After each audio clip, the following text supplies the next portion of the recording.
off to a furry convention. Tonight we're talking about lights, prisms, and Jellystone secrets. So, fellers. Tis the season for Mike to be on, right? Being June and all. It's June, yeah. You think he's going to be slathered in butter tonight? He's really busy. Or do you think he's more of like a Crisco or margarine type of man? Dude, bacon grease. It's whatever the other one brings. And that's going to be one hell of a spit roast. Anyway. Hot to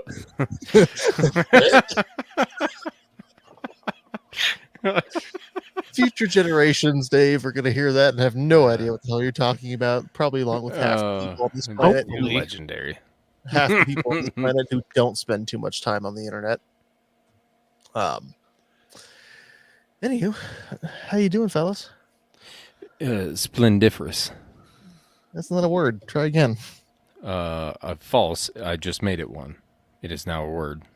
Oh, are you Webster? No, I'm the Dictionary. I give up. You want to fuck on me? How long you been waiting to tell that one, Kermit? Actually, that was right off the top of the head. I was like, how can I make Dave and Dictionary sound the same? It's going to be a stretch, but I'm going to try it. Oh, goodness gracious. All right. Well, so, Vince, you've brought a optic that you wanted to talk about real quick, right? Oh, yes, I have. And you and I had similar optics in this range. We do have similar optics in this range. Dave, you don't, so you're at the club. I don't have glasses, so I don't need optics.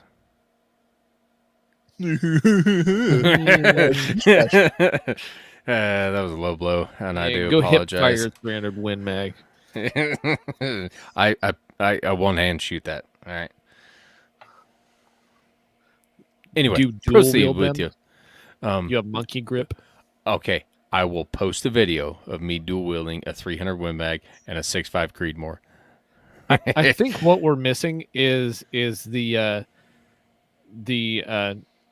GLFA dual wield scene, and you need to get these two guys together. God. You need to get Mike and Sam together, and then you can dual wield the 30-06 and 300 Win Mag at the same time, and just mag dump. It's going to be a short mag dump, but it'll still be a mag dump. It's 10 rounds of 30 caliber. Fucking awesome, though. Oh, there it is. That's it. Well, if they make bigger magazines, it could be like 40 rounds, but so far those haven't turned up. I actually really like the 40-round P mags. I think they're cool. They're nifty. You fit two boxes perfectly. I've been working on the rifle that I'm going to have the kids using for deer hunting and such, and I actually finally got that one completed. It's where's the round of applause? Nah. Where is it? Yeah. No. I don't know. I start pushing buttons. I forget which button it is. Just smash them buttons. No, it's an AR-15 that I'm going to have them using suppressed, and with the suppressor, the optic, and the a 10-round magazine that I put 9 rounds in, it comes out to right at 7.5 pounds, which isn't super stupid light, but it's also... That's not bad. That's not stupid heavy.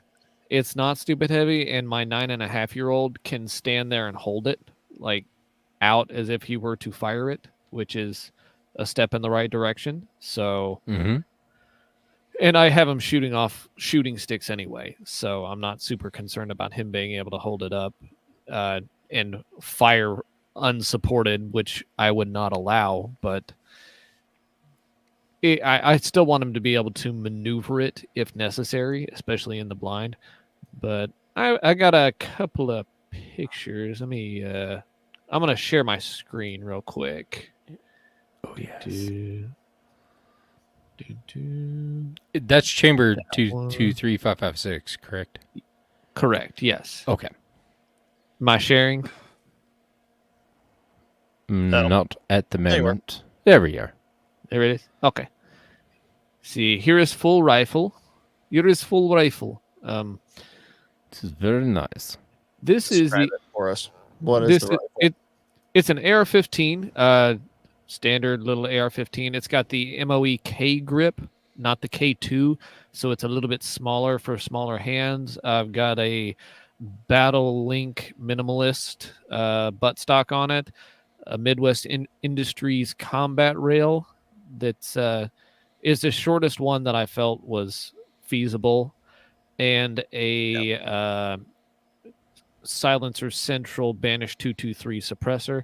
And the optic, which is the main thing I wanted to talk about today, is I went ahead and I bought a Primary Arms 5X prism to go on this one. The micro prism too. Yes, that is very important because I had their other prism, their 5X prism, and Full-size it's kind one? of it's a chunky boy. Yeah, I've actually owned that. The more ACOG full. I remember what the tube diameter is, but the bigger one, the original one they came out with a few years ago, and Yeah. I totally agree. That was a pretty chunky little optic. Thick. I also have a 45-degree offset on there right now with a red dot, and I'm not sure if I'm going to leave that there or not. I may. I like having the option for something for closer shots because it is a fixed power sight. So of course a prism sight it's basically a little scope that's got your reticle in it, but it's small and don't weigh very much. small. I think it weighs like 10 ounces with the mount.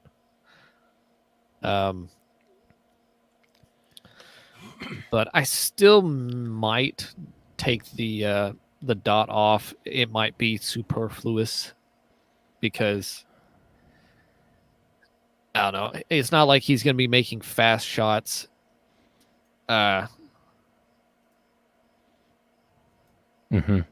Unsupported or anything like that. Let me see. But anyway, this one, I went ahead and got the one that has the mil radian reticle because I'm not a pleb. You can do math. Yes, Yes. I can do math, and yeah, so I like the one with the mills. It's still a little bit annoying though, because the adjustments are still in MOA. I fucking hate that. So you still have to guess around because you have your nice little your mills and you have your Christmas tree reticle going on there, but you still have to convert it all back into inches and then back into the number of clicky dudes that you kind of want to do.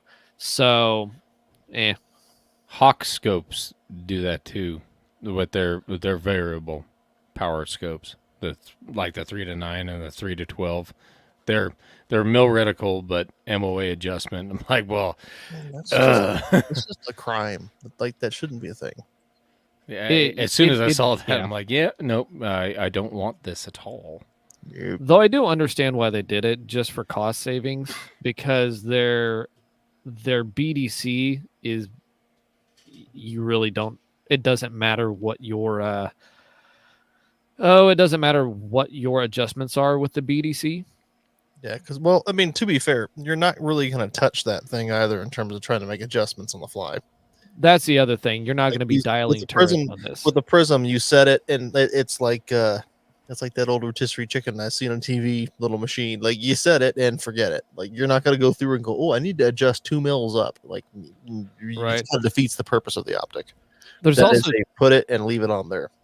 there's also 10 mils in the on the reticle for holdover and quite a bit of aiming points for windage. So it's not like you're really going to need to adjust it. It's just annoying that you can't go like, oh, I'm 3 mils left and 1 mil low. Let me just put that in, and there we go. It's all nice and ready to go.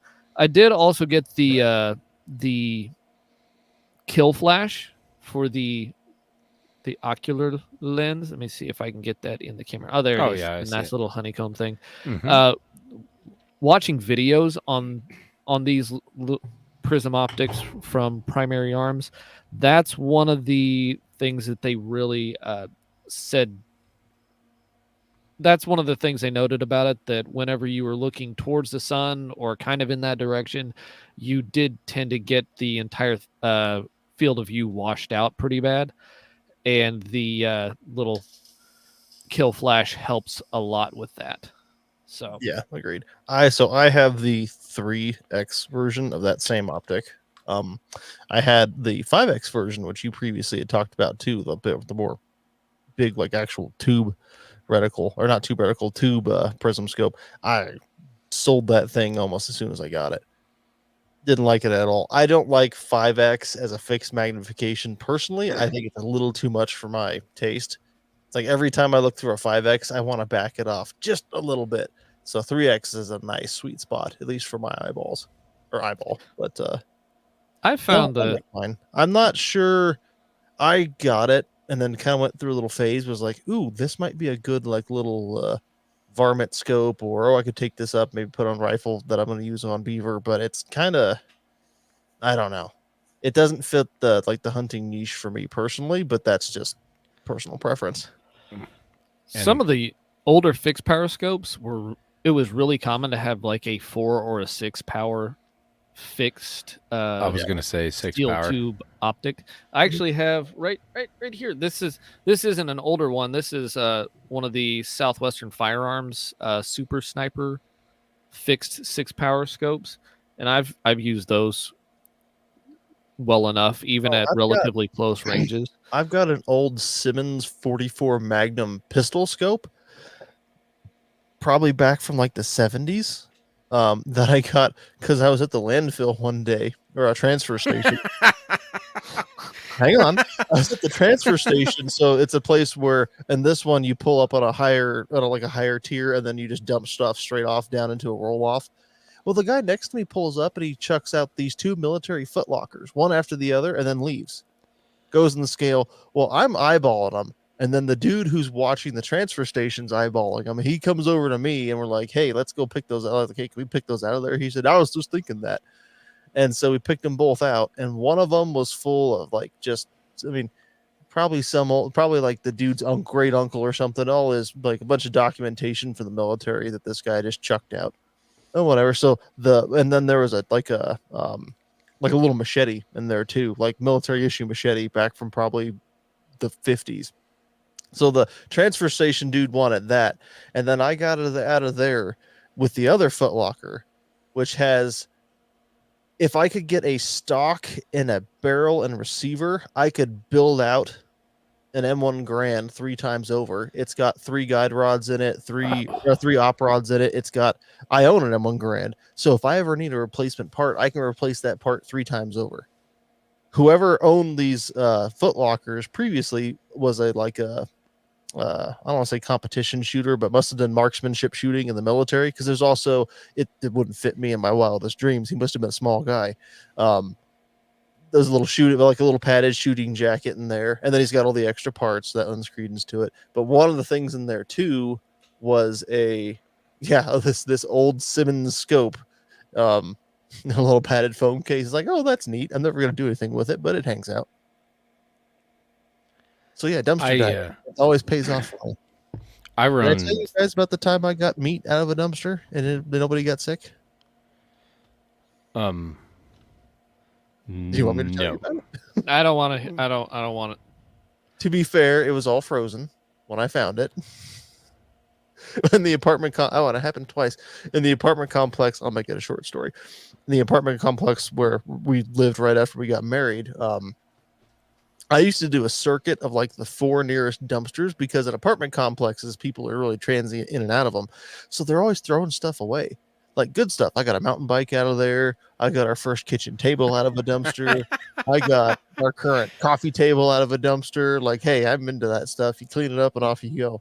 But I walk out there, and in this big cardboard box is a full pork butt, 2 racks of ribs, some stuffed stuffed green bell peppers with chicken and jalapenos, and I go down there and I poke it like, well, it's frozen. Huh. So I took it on upstairs and debated it with my wife a little bit, and so we made the jalapeno stuffed bell pepper things, and we didn't throw up later, so I determined it's probably all still good. And then it happened like the next week again. Somebody threw out a pork butt and a bunch of other random like cuts of meat. I think it probably came from like a food bank or something, or it was an employee of like, the problem is none of it was a singular brand. So that's what makes me think like food bank. Sam's over here. My other thought was, is this like somebody who works at like, because there's a lot of Sam's Club stuff. Is this somebody who works at like Sam's Club who's getting leftovers from work and brings them home and then decides they don't want them anymore? But there was also like Kroger stuff. So I'm like, I bet you this came from a food bank and someone just doesn't know what to do with this meat. So they tried to throw it away. Like staring into a dumpster, like, who do I want to be in this world? Hey, I like free stuff. Okay. I am not ashamed to admit, like, you know what? Those pork butts tasted excellent. I fed one to my in-laws and they didn't die. I will say, when I was running trash truck, Dumpster like, butt. go. Okay, gonna write that down. Going through all the roll-offs and shit like that after we picked them up, that was my shit. I got so much free shit, like free lumber. I got a trailer. I got a 4-wheeler. I got all kinds of stuff. What? The 4-wheeler wasn't in the roll-off, but that was just kind of a perk. But it was over there off to the side. It was really weird. Yeah, it was a perk. I built my shooting bench out of wood, out of a roll-off dumpster. And then, God damn, I don't know how much. I got like 200 feet of 2 3/8 like drill pipe, like well pipe. I got 230 some feet of that out of one roll off. I'm like, yeah, this is going home with me. Oh, my dad and I were doing. I'm with the dumpster diving. We were working on a job site once. I don't know how to drag this out, but I got to tell this one. Working on a job site once. Old lady dies, upper pretty gated neighborhood. Back in the 60s, this house would have been decked out to the T. It's got rose marble. It's got like everything matches perfectly. And they were just gutting the place, putting in the blandest tile and everything else possible to sell it. Well, they brought in an appraiser to go through all of her stuff. Her kids did because they didn't like her. And, the appraiser sets aside all this stuff that's worth a lot of money and then points to these two. And I guess these 2 statues this lady had said, oh, those are worthless. Throw them away. Well, my dad and I are like, they're going in the dumpster. So these are coming home with us. And then it turns out one of them was a cast bronze statue out of some dude who was big in Austin, Texas. And it's worth like a really decent chunk of money. So like, oh yeah, I get so excited about that. Cool. And they hang around the house for forever. And then my dad finally gets around to trying to get rid of one of them on eBay. And the idiot, I don't want him to call my father an idiot, but he put in 1 fewer 0 than he should have. And being an honest person, just sold it as was. But I was like, oh, you got to be kidding me, dude. Oh. Anyway, I like dumpsters. You know what I like? 6-power fixed sights. Thank you, Dave. Because that's my AR that I carry with me, my coyote gun. It pretty well stays on 6-power, regardless of what I'm doing. If I'm shooting at night, I'll back off a little bit, just so you can catch the field of view. Yeah, pull more light in. Yeah, and other than that, I mean, 6-power for me is like tits on. I love 6-power, and so a 6-power prism very much interests me. I know Vince has got a 5X, but a 6-power, I am very used to a 6-power. At 3-power, it's almost like, why do I even have magnification? Yeah, for me, 3-power is like a nice little, I get to see better, but I'm also not like toilet paper tube roll, zoom so far in. I'm also peeking my head up to go, where the hell am I looking? Over there. Okay. Unless it's all personal egregiously Chinese toy level optics, I don't notice field of view that much unless it's something outrageously like wide to the point. I don't know. I always have done the thing like if you train yourself to properly mount a rifle, whenever you're looking at a target, you don't notice it too much. I think that's something that gets missed. Like you don't bring it up to your eye and then look around through the scope to try and find your target. You focus on the target and then move the optic in between your eye and the target. And if you do that correctly, you should come up on target or nearabouts just about every time. Well, yeah. Like, I'm not talking literally about that. It's more that I'm zoomed in at 5 and I want to back it off because I feel like my field of view is too freaking small. I want more. I want to see more. And 3X, I want to catch all the stuff that's in the way. 3X is the perfect middle ground for me. That Elcan I used to own, it was 1.5X, which is stupid. Why wasn't it just 1X? But then its upper end was 6X, and I wanted something in the middle for those times where I'm looking at something 100 yards away and not 200 yards away. So, and it's all personal preference in that regard. That's kind of the difference here too, is that we all shoot in different kind of areas, and out here with me, it's flat grass. There's no trees. There's no nothing. So more magnification benefits me. Whereas like Sam, you're in the mountains a lot, and it can go anywhere from I can only see 30 yards away in the trees to I can now see 4 or 5 miles in that direction and 200 yards in this direction. Yeah. Yeah. Anyway, whatever. But no. How's the glass on that, Vince? It's serviceable. I mean, it's not anything like, oh, this is so wonderful, but it's not noticeably bad. I'd say great, good, not bad. There's a little bit of like chromatic aberration around the very edge, and also you don't have some of the higher end coatings, so that's one of the things about the glare I heard about in other reviews, which is why I went ahead and got the sunshade kill flash thing that just screws right into the objective. But other than that, that's a definite on mine too. Yeah, you start pointing that thing in the sun a bit, and it does start picking up a lot of glare. That's one nice thing about the 3X. The 3X, I think the glass looks, I'm not going to say it's like excellent, but I think the 3X glass looks really good. It's the same glass, but with the lower magnification, you don't notice the any flaws in it nearly as much. Right. I need to get out with it more. I actually haven't been able to go shoot that rifle yet, but it's also not a pressing need because I'm not going to need it until November. Yeah. Well, that's slick. You got it done, though. Yeah, I was filled with anticipation. Yeah. I legit was, because my kids are starting to hunt now. So, yeah. Unfortunately, you can't use the venerable 5.56 for the deer out there, but like 6.5 Grendel or some other something. Yeah. I was my looking daughter, into if she it. draws. Go ahead. Oh, I was just looking into it. Like that 6 Max that Sons of Liberty Gunworks is pushing is really compelling to me. It's really new though. So it's really new, and for a guy like me, I don't reload, so I'm at the mercy of what's on the shelf, and I have never seen 6 Max or anything thereof. I haven't seen 6 ARC, I haven't seen 22 ARC, I haven't seen shit. It's still coming online. I mean, really and truly, it's still being brought out. They have barrels and components available, but it's still something that's being rolled out currently. I just think it's a really compelling.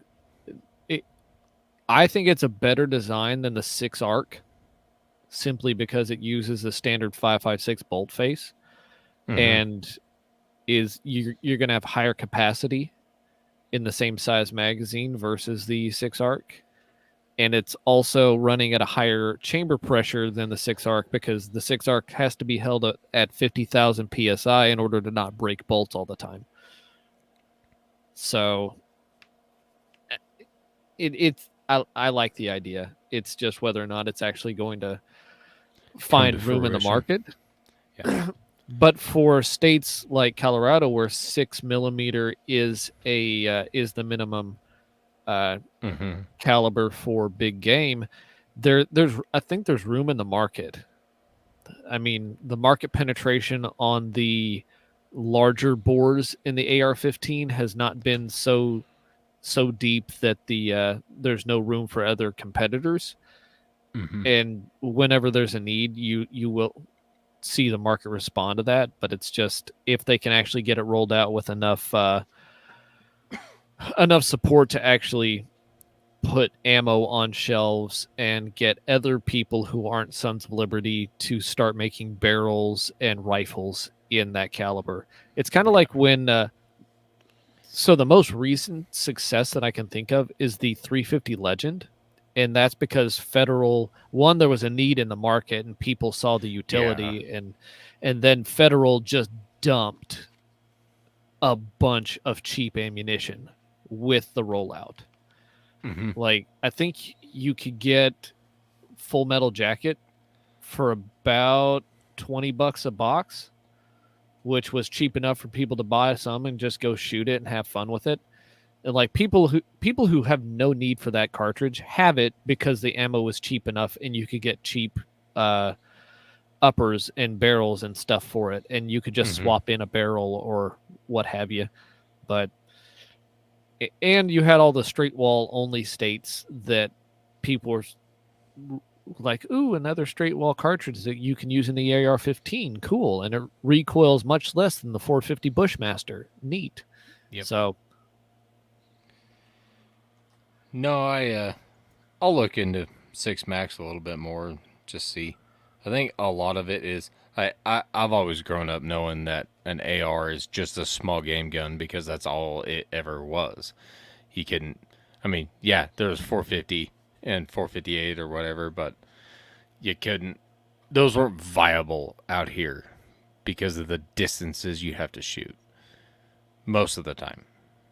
But I'll look into it a little bit. Okay. Let's see. Going back to the show notes. Indeed. Is there some secret that we're all supposed to know?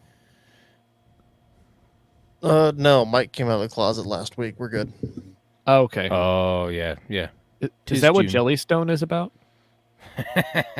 Well, it's the name of a bar, I think. Oh. Up in Wyoming? No, I think he's it's in in Iowa. Manitou. Oh, yeah, that. It's right next to the Cornhuskers. You can use your imagination on why it's called that. I mean, any things that do... No. Never mind. No, I'm not going moving on. No, all right, so I have no imagination. 2 weeks ago, I think, we talked about when we ended up having an episode right after I got back from Yellowstone. 2 weeks ago, something like that. Sometime, yes. And I had mentioned talking about the secrets of Yellowstone and how to go have a successful, nice vacation at Yellowstone while avoiding old people and tourists, for the most part. And I finally decided I should probably share what those secrets are before I forget them. Can I guess? Sure. Is it get up earlier than the early birds? That's definitely true. Okay. That was my one guess. True. I may have talked about that last time too, but no, the secret, that primary secret, if you want to see stuff, is to get up over, most people are out on a nice vacation, and a lot of them are in a big RV, so they want to get up and make a little breakfast and then hop on their moped and go drive around. You need to be up before those people are making breakfast and out of there. I think we got up at 5. Can I just say, go. Riding around Yellowstone on a moped sounds like one of the worst ideas ever. It could be the best, though. It's not a moped exactly, but there's lots of little motorcycles people tool around on in there. It's like because they strap them to the back of a, like one of those little RVs, and then off they go. So that they can basically Scooter. set up, yeah, like a I don't scooter know. or a little motorcycle type of thing. I don't know. If I'm a bison and I'm seeing like little things zip by, it's like if you hand a BB gun to a kid and then have a bunch of duck targets run by on a little track. It's like you're gonna shoot them. Well, if something zooms by the buffalo, you're gonna just knock it over. Were they? Did I talk about getting swarmed by buffalo last time I was on talking about this? Does that sound familiar? All right, well, I'll post the video on. I'll get there. So the first tip is always to get up early. Like I said, I think we got up at 5:30. We were out of that campground before 6. We got to that's the first tip is find a campground in Yellowstone. Don't stay outside. Stay inside. Shorten your drive in, because if you stay outside, you've got a 40-minute drive just to get to anything inside, because it's huge. And the speed limit's kind of slow. And then there's animals that get in the way. And by the time you reach the end of your day and you've seen 400 buffalo, there's another buffalo on the road, and you're just like, come on, get out of the damn road. I want to leave. Anyway, first tip, stay in Yellowstone. Second tip, get up early, because we made it to the artist paint pots, which is a pretty popular attraction, and there was nobody there. We walked all the half mile to get into it, looked at everything for a bit, came back down, and there was still nobody nobody in the parking lot but us. I have a picture of it where there's the truck sitting there, there's my daughter a little ways ahead of me, and it's just the parking lot all to ourselves. So you got to get up early and get there before all the old people do.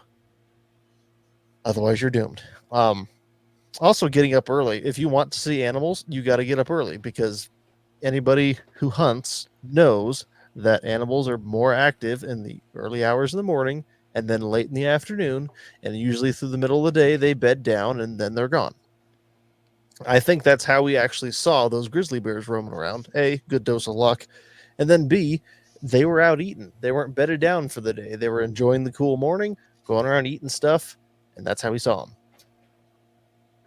Make sense? Mm-hmm. Keep it up with me. Are you taking notes? I'm stepping in what you're shitting out.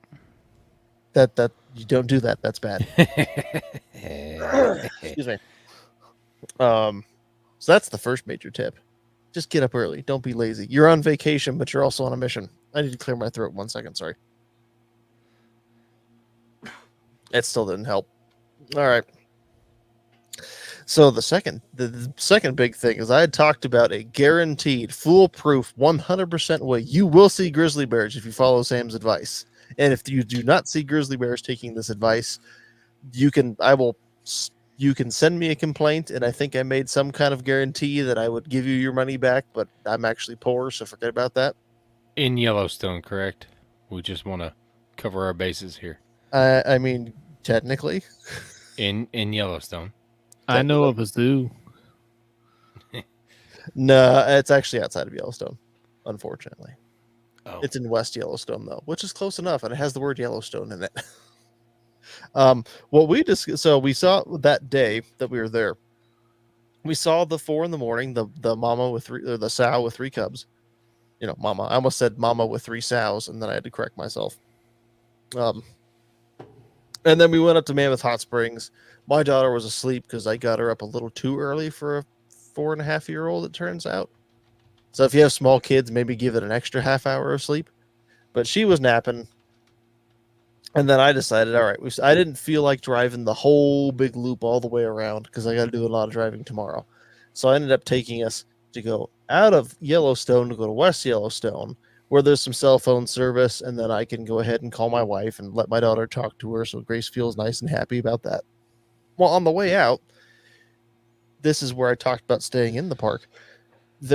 I'll post the video of it to the Instagram. We had an oncoming herd of, I forget how many, but it was a full herd of bison just rumbling down the road towards us, and they broke around the truck like a big old wave of water. They were walking, they weren't running, I should say that. But nope, just plodding along. They went all the way around us, and that was pretty cool. And then we got to drive on once they moved past us, and the line being held up coming into the park behind all those damn buffalo was like miles long. If you were at the front of that line, you get to see, oh, look, cool. If you were at the back of that line, you were just doomed. Just stuck there in the back, wondering what's going on, and you'll never know. But there is a grizzly and wolf discovery center out there in West Yellowstone, which is basically a penal colony for bears who got in trouble too many times. And they've got a schedule going through, and every hour or something like that, they rotate another bear out for his little exercise time in the yard. And so, yeah, we saw 3 more bears there because there was a big boy named Spirit who I guess, just got caught too many times in trash cans. And then later on they rolled out, I forget their names, but it was an older sow and then a younger sow, but they were a mom and a daughter who were the older sow again was teaching her cubs to, here's where you get food out of trash cans. And so they got locked up in the penal colony. No freedom. Imagine if that's how like actual prisons worked. Like every so often they rotate one out and like, here's this one story. Like, ooh, that's a scary looking one, Mommy. Oh, they totally did. First of all, they've got somebody out there to make sure you're not pestering the bear. But then they're also talking about, and then they have signs along the whole front of where it's like a zoo in the sense that, the bear's over there behind a big tall fence, and then there's a big pit between you and the fence. Well, along the front of that pit, they have signs that have, here's each bear's name, and here's how each bear came to live at the Discovery Center. And you read it, and it's just like, 8 trash, 8 trash, 8 trash, got too friendly with people. 8 trash, 8 trash. Killed a guy. No, they kill those ones. Actually, no, they tend to relocate them to Wyoming, is what I've heard. Anyway, no, they also had 2 wolf packs there and a couple of otters and a whole bunch of birds. Like you go through and here's a golden eagle that hit a power line. Oh, here's a turkey vulture that got hit by a car. Here's 3 bald eagles. One of them hit a power line. One of them got hit by a propane truck. The other one got shot. It's like, all right then. Is this a drive-through zoo-ish thing? Nope, you park at it, you go inside, you pay. Oh, okay. I think it was a cheap entry fee. There is a self-proclaimed museum. I'm gonna rant for a moment in Yellowstone, or West Yellowstone rather, and it's in the old train station there, and they charge you like $15 to get into the thing, and your entry is good for 2 days. And it's nothing but a bunch of not murals with even exhibits. It's just like, here's a wall with somebody, you can put it together in PowerPoint with like, oh, here's the history of some tourism. And then there'll be a little display stand next to it with like, here's a hat and some gloves from a stagecoach driver back when they were running stagecoaches around inside Yellowstone. Like, what did I spend my money on here? It's a terrible excuse for a museum. And then it turns out just commemorative plates. Yeah, basically. I think they do have like a dining set in there from the railroad too. It's like, wait a minute. And they took the gun collection out 2 years ago. Went in there, and they had at least a decent little gun collection, a bunch of old guns. And then this year, it's like, I wonder if they improved that place in 2 years. Oh no, it went downhill in 2 years. So if you're ever in West Yellowstone, don't go to the stupid museum in the train station. I forget the name. Go to the Bear Discovery Center. They also had, this was fun. So you pay your money, then you go inside the main area, and they have lots of taxidermied bears. And my daughter's like, Daddy, how'd that bear get there? I'm like, I don't know. And then you look down and you see a sign that's like, oh, this bear was killed in a car accident. Oh, the 3 cubs were found abandoned. Oh, that's sad. And tell my daughter, well, the mama bear here was killed by a car, and the 3 cubs were found abandoned. Oh, okay. And then they shot them. This one was donated. No, actually, I think they were already dead. This grizzly bear that you're seeing here was donated by a hunter. This polar bear over here was donated by a hunter. This black bear over here was killed for being aggressive. Oh, that's nice. So the ones that they send to the penal colony who are aggressive, they just kill them and stuff them, I guess. But anyway, no, that's Sam's guaranteed way to see grizzly bears. My mind my mind is still just running the human analog to this. Now here we have Frank. Frank is a 5-time murderer, and he committed check fraud. Don't be like Frank, kids. Like, so we had him stuffed. It's the museum from Planet of the Apes. Yes. Where it's the fastest turnaround. They shoot the dude in the wheat field or whatever, and then, within like, they don't really tell you how much time goes by in that movie, but it feels pretty darn fast. Say what you want about the ape planet, but their taxidermists run really good turnaround times.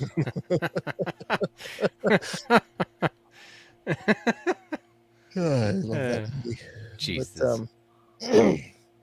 And then I think my final tip was how not to get murked by bison, and that's just not to touch them. Because again, on our way out of there, that same day, somebody got 83-year-old woman got ejected 3 feet in the air. Or I think it was 1 foot in the air. One whole foot. Well, when you're 83, it's probably like 10 feet. 1 foot is 10. Yeah, that's a death sentence. And then a couple weeks before that, it's been around the news a bunch of times. The guy was on the Meat Eater podcast. I listened to that one. The guy who got mauled by a sow grizzly in Teton National Forest. And I don't know. I was listening to that one. I don't want to get mauled by a grizzly bear, but he lived. No thoughts? All right, moving on. The one time I've gone to Yellowstone, it was shortly after that big fire that went through there, and everything was just new growth. So all the trees were like fucking 4 feet, 5 feet tall. I'm like, oh, well, this is fucking disappointing. And we didn't see anything in Yellowstone except Old Faithful. So then we went down to the Tetons, and because we were staying in Jackson for reasons, and we went to the Tetons, and that's where we saw all the shit. Saw my first grizzly there. I like the Tetons. Oh, I do too. We didn't spend any time in the park there because it's more of a drive-by to get to Yellowstone. Next year we'll do something different, but there's an interesting thing in Yellowstone, and it's probably that's guaranteed missed by 99% of the people who go there. So we stayed in Madison Campground, which is right off the Madison River, which is where it gets its name from. It's kind of fairly centrally located. Like, it's a perfect spot to, like, if you're going to camp there, Madison Campground's good to go. You're not going to get any kind of like, oh, we're out in the woods camping experience, because you're going to have if you're tent camping, every single neighbor you have is going to have an RV. Not all of them, but there's an awful lot of them, because it's a lot of retirees. And then if you go on peak season and not shoulder season, it's a lot of Europeans with those Cruise America rent RV. Oh, yeah. Tons of them. I didn't see as many of them, but that's because I think that European kind of vacation season kicks up in July when it gets hot, because they're savages and they don't have AC. But there is a little plaque, because I guess right off of that Madison River is the spot where I forget the year, but like the first official survey of the part of that area, where they all apparently got together and decided, we should go back and recommend this place gets turned into some kind of park or preserve so that it doesn't get trampled on.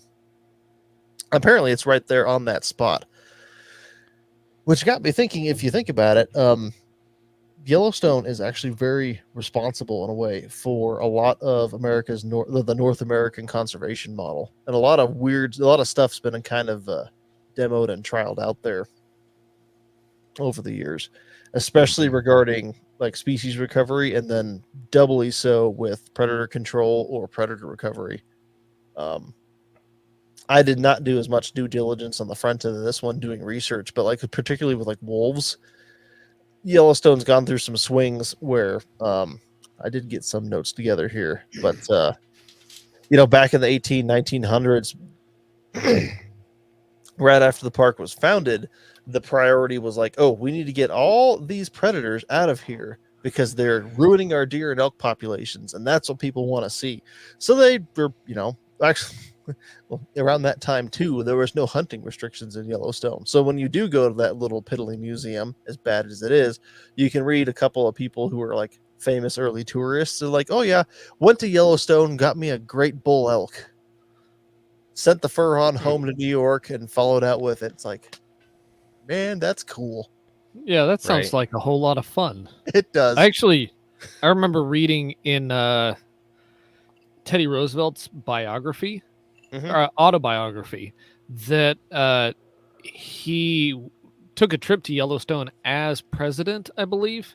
Yes. And they wanted him to go shoot something, but even then he was like, there's reporters following me around and I really can't get away with it.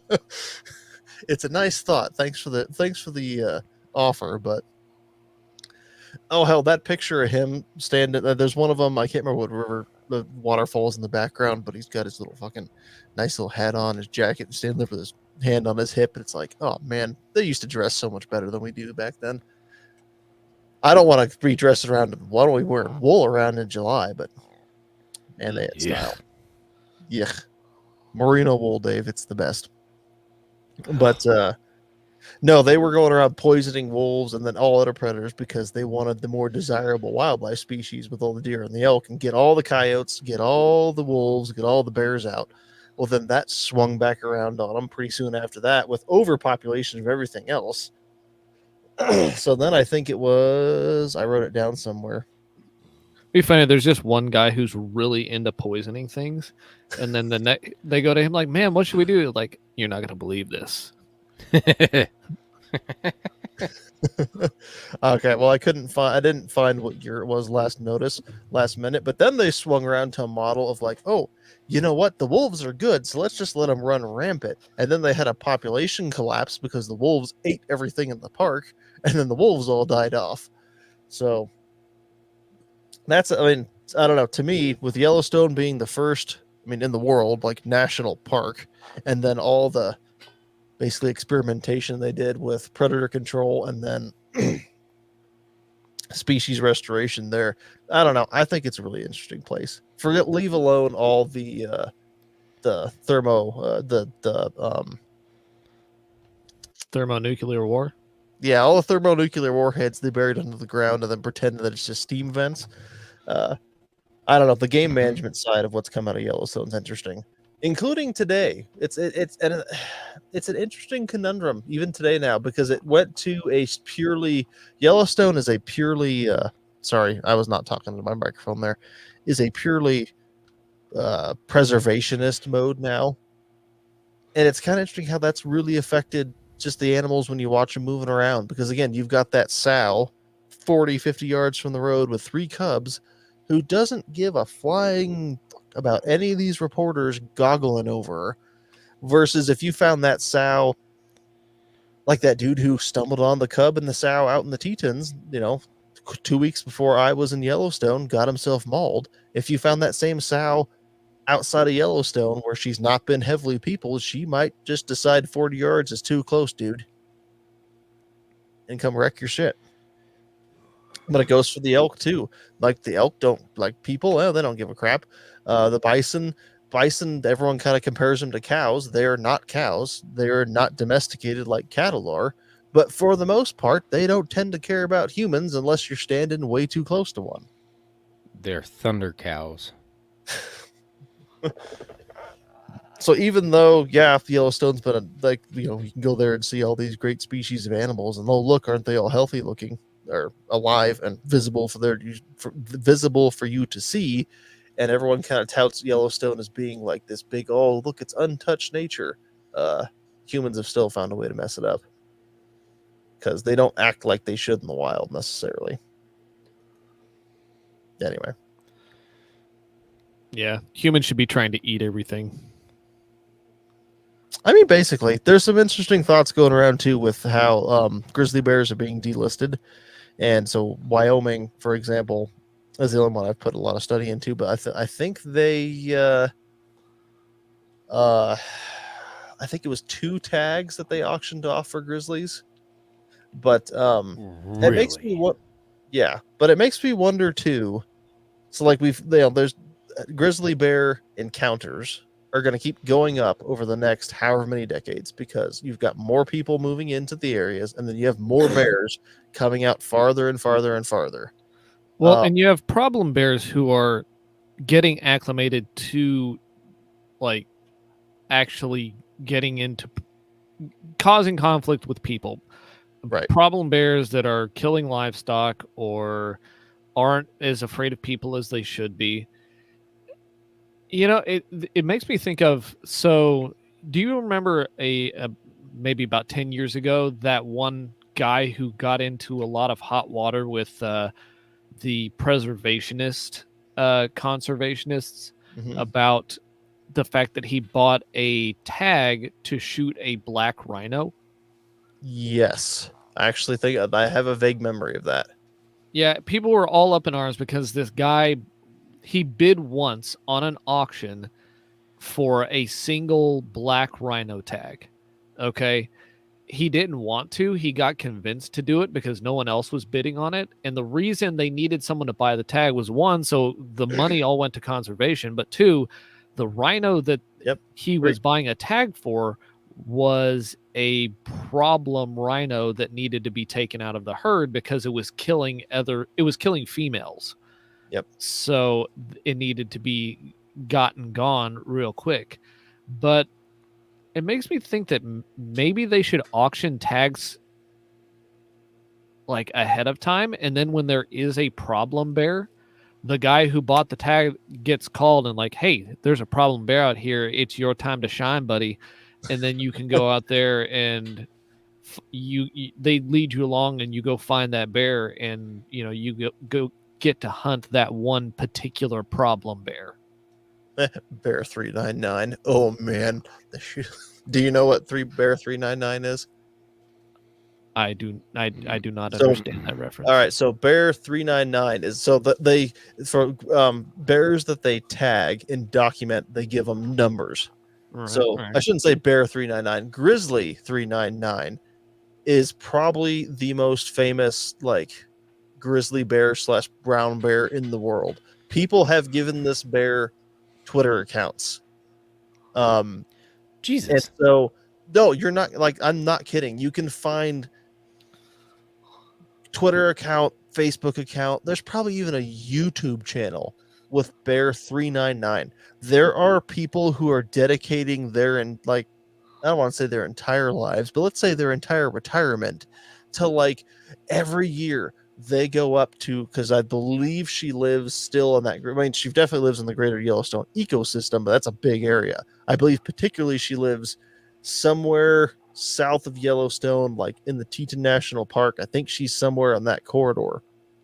There are people who dedicate their entire retirement to, every summer they go up there just to find Bear 39 or Grizzly 399 and try and follow her around.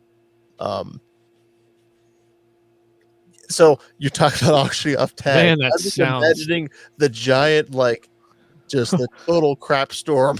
If it's hey, how much money to buy the tag for Grizzly 399? It's ridiculous. You got deep pockets. She's a big bear too now. I think she's 20 something years old, maybe. More than that. Jesus. I think Javelin Fangs in the chat said nuisance opportunity hunt. Did you like it. Did you make that up, or is that something that exists in Florida? Because it sounds like something that exists in Florida. The difference what the hell is do they call it's for alligators, and they hand you a rope and a knife and say, "Good luck, buddy." Sam, I can't remember what they call the elk hunt over by the sand dunes that they post every year. But you got to do the shooting qual to be able to get that tag. Are you talking about the damage hunt? Yeah, the depredation. That's not a depredation hunt. But the one where basically it's hey, you qualify, and if you get the tag, they turn you loose to shoot 5 elk if you want to. Yeah, something like that. But you got to back them out. Yeah. Anyway, I was just imagining, the fallout from if you got the tag for 399. you better do that hunt anonymously because there will be people trying to burn your house down. Anyway, but no, what I was going on that, and you kind of were leaning in the same direction, is it makes me wonder how the increase in hunting opportunities for grizzly bears is going to probably affect the relationship between bears and people, because I can't imagine that that's got to have some kind of impact, because right now, aside, like, this could be just say I'm waxing not poetic, but like there's no the relationship between bears and humans is not that humans are a potential predator for bears. It's that humans are this random thing in the wild, and sometimes we can charge them and bowl them over. There's very few bears who are ever going to stumble across a fellow dead bear and smell lots of human scent around. I don't know. I kind of get where you're going with that.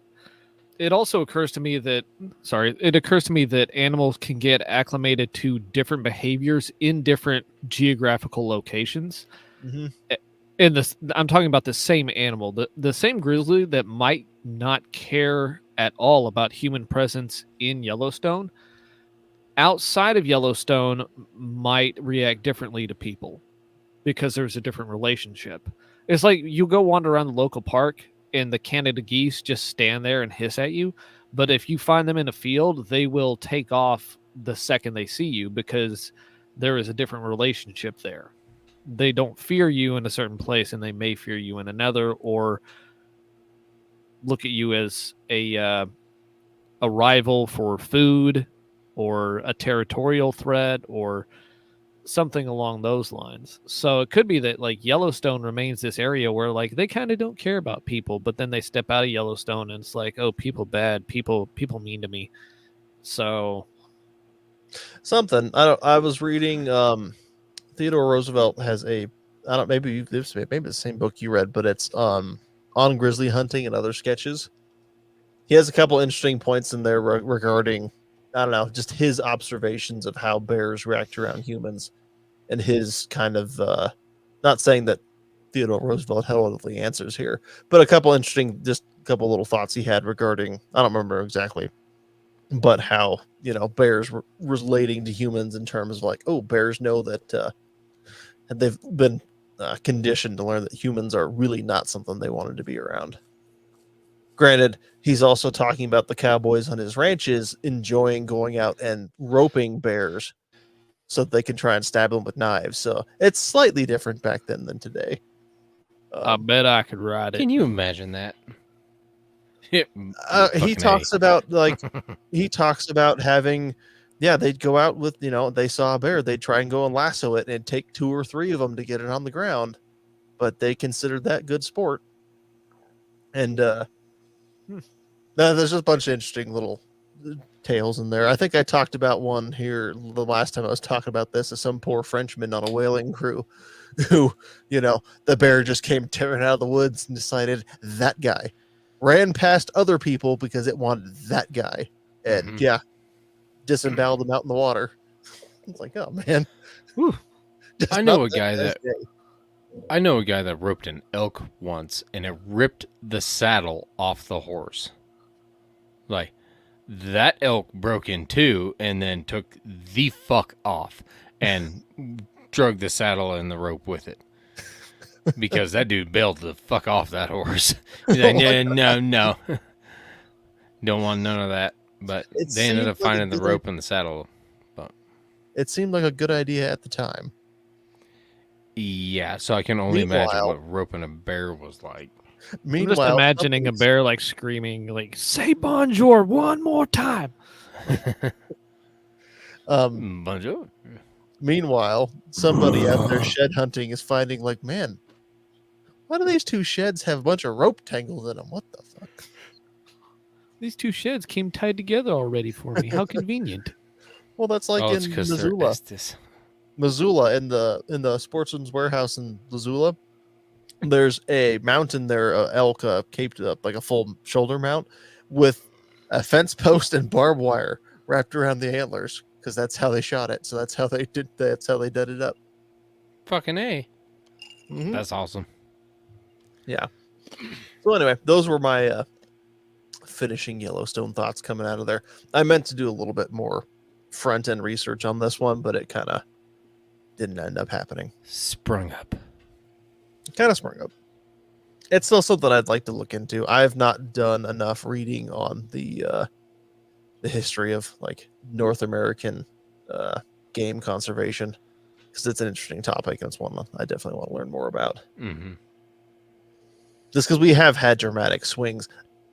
Dave, you talked about that big fire that went through. Yeah. Same dealio, where we went from like, oh no, we have to stop every single wildfire because it's all damaging, to swinging pendulum swings so far in the other direction that it's like, actually, wildfires are good. So we just need to let them burn out. And then finding out halfway through the fire, like, oh God, this one's burning out of control. Maybe we should put this one out. Yeah. Dave, did your mountain of cans fall over? Yeah, it did. Oh no. Some of it. Mount Davis not all of it, gone. but just some of it. I now have to reposition full cans. Vince Javelin Fangs in the chat said pocket sand. Do you want to elaborate on that real quick? I have no idea what he's talking about. Pocket sand. It's my secret weapon. Rusty T. Shackelford. I finally got my holster from Black Rhino Concealment in, and I think I've talked about this before, but I had it custom printed with the infamous scene from Hank King of the Hill with Dale and the pocket sand. That's ridiculous. It's freaking awesome. Fantastic. Says Florida knows how to keep things in check with fire. You don't have wildfires, and you can't burn a swamp down, sir. Is the air Amazon thin enough there for fire? Once.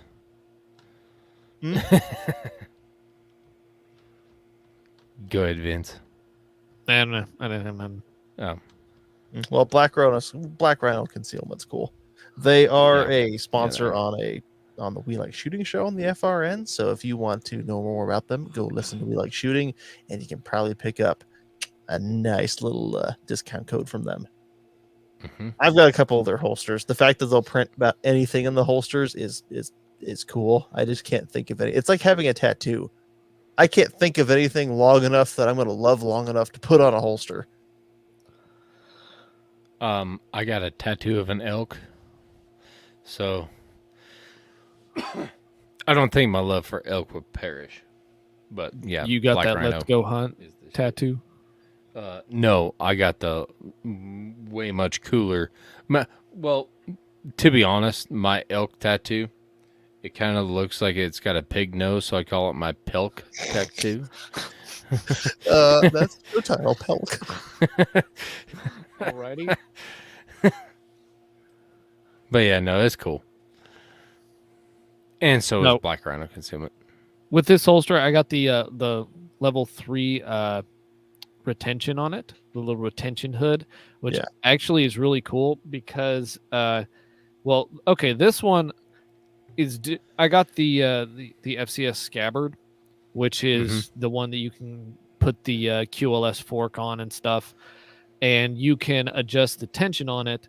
So I had it made so it's for a Springfield TRP full rail with a TLR 9 weapon light, but I have the weapon light on my high power, and it fits in the holster nicely and snugly, and with the level 3 retention on it, it's in there pretty darn good. So, and that was my intention, to try and use this holster for multiple things, because just about anything that is 1911-ish on the front end should fit in there snugly with the TLR 9 on it. So, Thomas J in the chat says, "Hi, Dave." Oh God, it's my kid. Okay then. Hi, Tom. Like, oh look, it's somebody who knows Dave, and then it's like, everyone behave. Hi, Dave. Hi, Dave. Actually, wait. Mike's not here, so we're okay. We're safe. Be mean to Dave. So that holster Thomas, index do you is know what a off the. wet willy is? He does. Give him lots of them. Dave loves wet willies. I'm gonna kick your ass. Oh, not from down there. You're not. You're going to first. So that holster index is off the light, correct? Technically, no. Technically, it's supposed to index off the other things too, but it do in fact index off the light pretty well. Okay. I was thinking with the, You know what? being able to switch between stuff, as long as you had the light on there, then you could, for kind of ish. But I wasn't sure. So Something like that, yes. How much Well, pistol that's do you cool. carry in the woods, Vince? How much pistol? Yeah, All like of it. big pistol, little pistol, pistol all Okay. the time, pistol not very often. Okay, archery season. Yeah. That's a full size 9mm. Other times of the year, it may be no pistol at all, or it might be a suppressed 22 for other reasons. Squirrels, Squirrels. rabbits, Damn squirrels. grouse. Do you have grouse? We don't have grouse, no. Okay. I've heard they're tasty. I know a guy who claims up and down that he shot a grouse with a 22 and it bounced off. I've probably told this story before. I'm 99% sure he just hit feather and not bird. Mm-hmm. But no, and sometimes if I'm just doing other stuff, I might take my concealed carry 9 and just put it in my waistband. Especially if I'm trying to figure out like where I'm going to actually carry the handgun, and I'll just give up and like I'll just carry my CCW. But during archery season, I figure out a way to carry a full size 9 where I can get to it pretty easily, and the rest of the time it's kind of whatever. Especially if I'm carrying a rifle. Muzzleloader season is kind of an in between place, but yeah. Because I mean, what's your farthest like hike in? Like when you pack a bag to go, like, all right. So example here, which is what everyone on the fancy TV shows does. But like when I pack my Mr. Ranch bag to go archery elk hunting, I'm gonna be packing it for 4 or 5 days worth of crap, which means it's gonna weigh 40 pounds, which means I'm making full use of a waist belt, which means I'm not carrying anything on a belt other than a cross draw holster because I can keep that on me and it doesn't interfere with that belt. I'm guessing you're usually not hauling that much stuff in though, weight wise. No, there's really no opportunity for that. Okay, that's what I figured, but you know, because I'm not packing camping right anywhere. You're packing in like, what do I need for today or day pack? Yeah. Okay. Yeah, and the pack I use is large enough that if I needed to quarter something up and stuff the quarters in the pack, I could probably do that in 2 trips with just a normal sized deer. But still, it's not. I'm not carrying any kind of food prep or anything like that. Like I have snacks, but tents. There's no tent. No, got the emergency blanket. I got the got my other layers that I don't have on while I'm walking. I don't know, medical equipment, that kind of stuff. Bye, Dave. Yeah, basically like the daytime necessities, not like, oh, I'm going to be in here for 2 days. Yeah. Okay. I mean, toilet paper. It's just one of those things that it's like I never actually asked that question before. And for that's where I like having a. That's where I like the MREs, because an MRE is just easy to pull open and eat. Like, yeah, you don't have to worry about bringing a stove or try to ration out. Like, oh, better make sure I bring enough food. You don't go full nerd mode like I did last year, and which I will do again this year. Like, okay, ounces per calories. I have to have 100 calories per ounce at a minimum for everything I bring with me. Like, I'll throw in some extra Pop-Tarts. Oh, I can't go on with Pop-Tarts. But no, I mean, that was just curious because, again, when I archery hunting this past, I didn't take a handgun with me at all. And then for going on that black bear hunt, even though it was abbreviated, I got a GP 100, a 357, which I carried in a cross draw because I was looking at all chest holster options because that seems to be the default that people go to for hunting.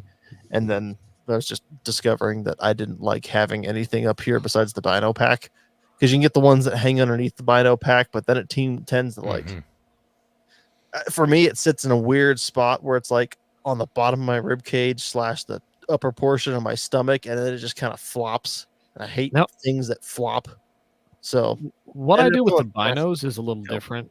I would have to go look. I forget who actually makes it, but it's a neoprene cover for your binos, and then like an elastic setup so that, and it's actually pretty minimalist, but you can just put that on and then put your pack over it. So, but the thing about it is you can kind of move it around, so you can have it kind of down and low or up a little higher. Okay. And you can move it around. So if you did something like that in conjunction with a chest rig holster, and it's accomplishing the same thing, you're just trying to keep things off your waist so you can actually carry a pack. Yeah. But I use the binos that way because sometimes I have used like a chest rig type thing. Like I've actually used my run and gun chest rig, and I've moved things around and put the holster like right here where there's normally a mag pouch, so I can just kind of like and reach the pistol right there. Yeah. That's all. I mean, again, it's all just different strokes for different folks. I've seen, I mean, the other option I looked at too was like dedicated chest holster, and then using like more of a bino harness where the binos aren't in a pack. They're just on a harness. But then that's like with a pack. Now you're talking about 3 layers of straps. And I don't care how thin they are.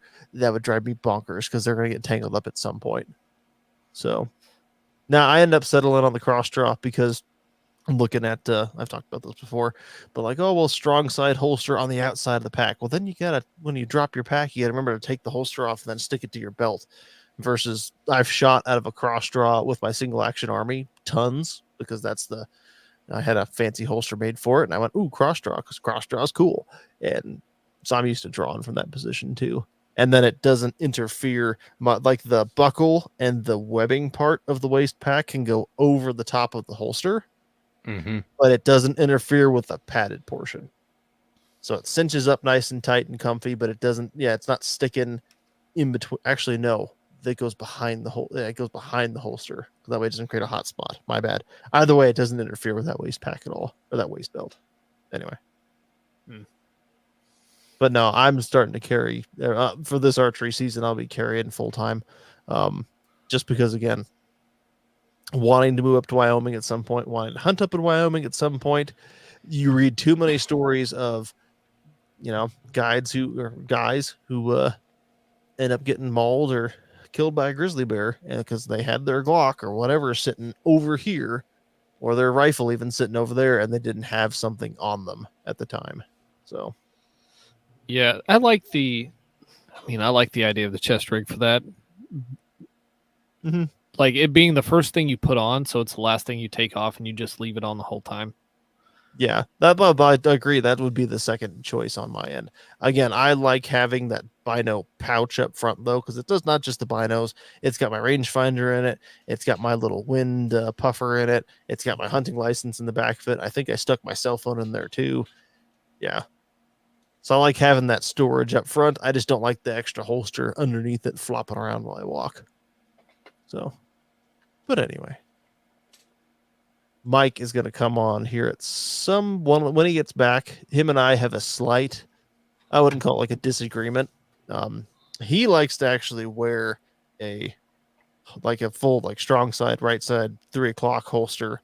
And then he's got a pack that he's like says, no, I can buckle it over the top. No issue. So I'm curious to see how that works out for him and have him talk about it. I have an issue. At me, that would drive me. I couldn't do that, but he says he can make it work. So it's like, all right, tell me about it, dude. I have an issue with My holster for mine that I usually carry when I'm hunting, I've got a UBO mid ride, so it sits lower, but it's not near low enough to where my rifle doesn't rub on my pistol when I'm walking around at 3 o'clock, like what Mike carries. So I have to like cup the stock of my rifle against my holster to keep the fucking bolt from rubbing against shit, and that drives me fucking crazy. So I end up either doing like what Vince says and carrying my CCW, or like not carrying a sidearm at all. So like cross draw or chest rig interests me quite a bit. Yeah, the one thing about crop, I mean, it goes for chest rig too, though. You gotta have some level of practice just drawing that position so that you don't. I mean, who knows? You might still reach down here. You might be like, I mean, one of my favorite bear encounter story things does come from Meat Eater, because I think they were on that Fognac Island and a grizzly came in where they were eating lunch, and some guy's first response was to hit the bear with the trekking pole. It's like, oh yeah, that would totally be me. We'd be like, ah. Get out of here, you bear. Get on out of here, bear. Well, there's like that story of there was a I think it was with Ron, last name starts with an S. Spomer? Swanson. Not Ron Swanson. He's got a YouTube channel. Spomer. There you go. He's at an interview with a guide, older guy who's up in Alaska, who did get in a Phil Shoemaker. Oh, so you know the story then, or familiar with it at least? Yeah, I've actually been on a forum for a long time that Phil is on, and he posts on there every now and then. I won't out him on there, but no, that's fair. But no, he was talking about how he did have a grizzly charge two of his clients, and they hit the deck, and he pulled I think it was a 9mm, and put a few rounds in that grizzly and dropped it. But I forgot what this the original story was, that it linked it to they were talking about the Meat Eater show, that part of the reason they got away with that bear encounter is the bear realized, I think the bear thought saw more people than they thought they were and got confused and ran off. And he was talking about in an interview with Ron Spomer. Did I say that right? I'm terrible with names. Sure. About how he thinks part of the reason that his clients didn't get hurt by that bear is the bear charged what he thought was one person, found that there were two people on the ground, and just got momentarily confused. So the real trick is bring friends with you when you hunt, because if you don't have to outrun them. You just have to confuse the bear. Pull the John Cena on him. You can't see me. Well, I've thought about too. We're just on tangents right now, but hell, that's fine. We're towards the end of the show. Because one of the big issues with grizzlies and like that greater Yellowstone ecosystem, they're more aggressive than like bears up like coastal bears, because there's more scarcity of food. So they're more attracted to like in the GYE, they've been talking about bears that are running towards the sound of gunfire in hunting season, because they know, hey, there might be a kill over there. I might get a kill or a gut pile, either one. Or a gut pile. And so they talk about making more noise and stuff while you're doing. So I'm thinking, wait a minute.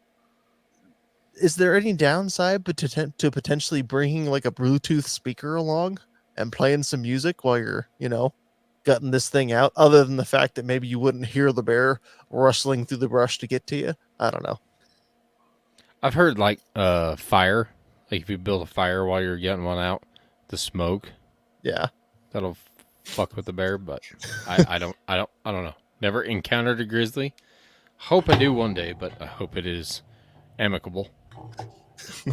Amicable, yeah. You don't want to get just terms. You don't just want to get a little bit mauled. No, I hope that I have a tag in my pocket and it's on purpose. I honestly think that there should be more tags for them. Yeah, like they need to be delisted, and they're delisted. I don't like the idea of them moving far out of the greater Yellowstone ecosystem. They're as far south. I mean, they're all the way through the winds. So I don't know if you know what a map of Wyoming looks like, but they're all the way down the Wind River Range. So that's as far as the mountains go south before you hit like South Pass and the big open stretch of nothingness where I-80 is. But they're gonna. I mean, that's one thing that I had never thought of before. And Mike had surprised me at one point when he talked about elk being, if you go back 200 years, them being a fairly prevalent plains animal and not just a mountain animal, because our conception of elk is totally that they live up in the mountains. But it's human pressure that pushed them up there. Take a breath, Sam. But in that book, that On Hunting the Grizzly and Other Sketches, Theodore Roosevelt talks about how there used to be plenty of plains dominantly living on the plains grizzly bears. And if you see, he talked about this in the book, and then I noticed it too, looking at some, like if you look at pictures from like bears killed back in the early 1900s, that they'd be like almost bleached in color from all the sunshine. They'd be more blonde in color. And then you look at some of those old pictures of bears and you go, they're black and white, but you look at it and go, oh, son of a bitch, that bear does look a lot lighter than it should be. So eventually they're going to push south. I mean, if the population keeps going up on the rise, I know they've pushed a little bit into Idaho.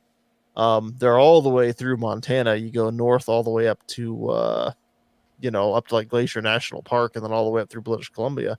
But eventually they're going to push south, and I don't know if it'll happen anytime in our lifetime, but they'll get back in Colorado one day. Yeah, they just need to be more scared. That's where again, it's just purely theory on my end, but it does make me wonder if there are more tags for them. And again, pure theory. But if you have more bears that then wander across, say, a gut pile from another bear, and they're sniffing it out, and smells like yummy gut pile, but they also smell like human scents left over. If it wouldn't cause bears to be a little bit more cautious around people because, I smell this, maybe they smelled a human before, maybe they haven't, but I don't know, maybe it might create a relationship in their head between dead bear and human. It's pure just like fantasy in my end, just speculation, but I don't know. Did you guys know that I saw a bear this weekend? What was his name? That we'll have to ask Mike. I was thinking that same kind of joke, but honestly, what you came up with was far better than anything I would have come up with. I was putting together, how do I turn this into a gay joke? And then Vince just like, So no, we this weekend we went to the canyons down here, which is what we call the canyons that are down here. Yep.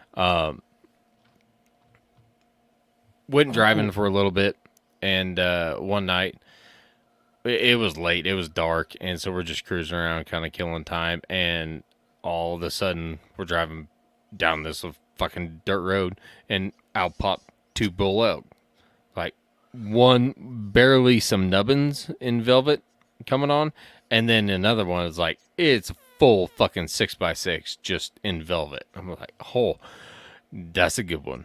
And so the next day we decided to go back down there just to see if we could see him again, and we get down into the start of the canyons. Real quick, wait, sorry. Yeah. What unit is that down there? 144. Oh, never mind. They don't have any. I was like, wait a minute, bear down there. Ooh, and then I started looking through the secondary draw, and I don't see any tags for it. It's because it's over the counter. Oh. Yeah. It's also all on private. Gay. Never mind then. Hey, thanks, Tom. Best podcast. I was there. It's true. Yeah, no. So we came around this corner, and we're driving along, and my wife's like, "There's a bear," and I look up, and it's a blonde black bear, and we weren't like 40 yards from it. I was like, "Oh, son of a bitch, that fucker's close," and so I'm like struggling to get my fucking phone out to start taking pictures, and my wife's doing the same thing. And our youngest Colt, he's sitting on her lap, and he's trying to get his phone out. And yeah, that shit wasn't happening. But we drive down the road a little bit, and then we back up just to see if we could, because there's a creek that runs through there, and he dove off in the creek while we were trying to back up to see if we could see a window where he climbed up out of.